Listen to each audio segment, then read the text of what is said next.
Welcome back to our rewilding project here in Aotearoa, New Zealand. Today I'm doing a bit of a walk and talk video, and I want to share something that's been top of mind for me recently, and it's might a little bit ruffle some feathers and kick some shins, because this is a topic that I think is not often discussed in the regeneration space, at least not enough in my opinion. It has to do with what is the point. I'm not talking about what is the point of life. I'm talking about what is the end point. What is the end point for a project? Almost lost my balance there. Fell down a cliff, and that would have been a beautiful moment to reminisce what is the point of life while I tumbled to death. Luckily that didn't happen, and I made it through that little bush just behind me. But that's not the point that I want to discuss today. I want to focus on this topic around end point.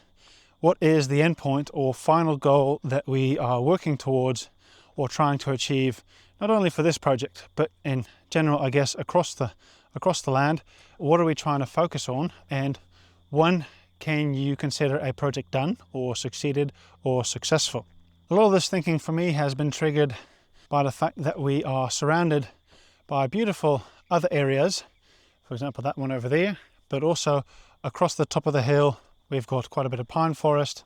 So there's many different ecosystems or different kinds of land, different types of property that surround us on all edges, on all areas, on all boundaries. And for example, that means if we were to eradicate all the goats that we have that are roaming wild and are having a feast on this land, then very likely within no time we'll just create a vacuum for another mob of goats to move in. That same kind of thinking can be applied to the pines, for example.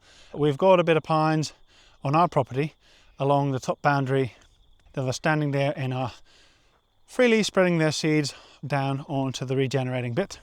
But even if we were to remove all those pines along the top boundary from our land, a lot further along that side is hundreds and hundreds of hectares of commercial pine forestry. I've got nothing against that. We all use wood, we all use paper, so those are valuable products that we need. This is not a rant against goats or pines, but the wider question is, whatever we do on our little block, on our little 22 hectare block, can have some impact on the regeneration and the rewilding that happens over here. But it's not a vacuum. It doesn't happen in isolation. So even if we do our best and tick all the boxes, do everything perfectly, trap all possums, kill all goats, remove all pines, we are still completely surrounded by a wider ecosystem that has its impact and is going to interact with our little block of land. And I guess that brings me to the crux, the main point that I'm trying to make. And it's not really a point, it's more of a question. What is the end point? What is the final result that we are trying to achieve? I don't know for sure that we know that at this stage. And I don't know that we will ever know that, because things change, systems are dynamic, ecosystems change over time, values change over time. So I'm not going to pretend that I know the answer here and now, and I'm not going to pretend that I know the answer over the long term. But it is a question I think that we, for this project and maybe a little bit wider, should be asking a little bit more. As much as I would love to see all this regenerate into a beautiful, lush native forest with only native species of trees and kiwi and you name all the rare species that I'd love to see in here, I do wonder a lot whether that's a realistic outcome and whether that's a realistic expectation to have, with the fact that we've got 10 times more introduced plants versus native plants. And the same goes for some of the mammals that have been introduced and all the complexities that go with it. I just wonder whether the end point that we have in our heads is a realistic end point, and whether or not we need to adjust it a little bit more, kind of refocus or rethink what this end point, quote unquote, is going to be or needs to be. I 100% believe that humans can be and are meant to be stewards for the lands that they live on and interact with. That's not what I'm not trying to say that the humans don't have a role to play, but I do think we overemphasize our role sometimes a little bit.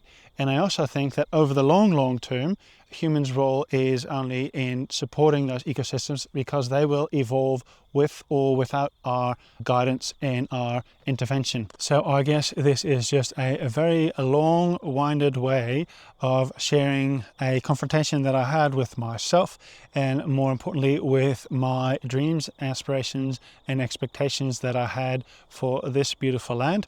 I think it is necessary for me to give up the hope and the expectation that this land is going to return into a quote-unquote pristine and native forest. I think it's much more realistic to say and to question, what is it going to look like? It has shifted my focus from what I thought it was going to be, or more importantly what I thought this needed to be or was going to be, and more I'm going towards letting the land show me what it wants to be and what it's going to be. This is actually not the first time that I've highlighted some of these issues.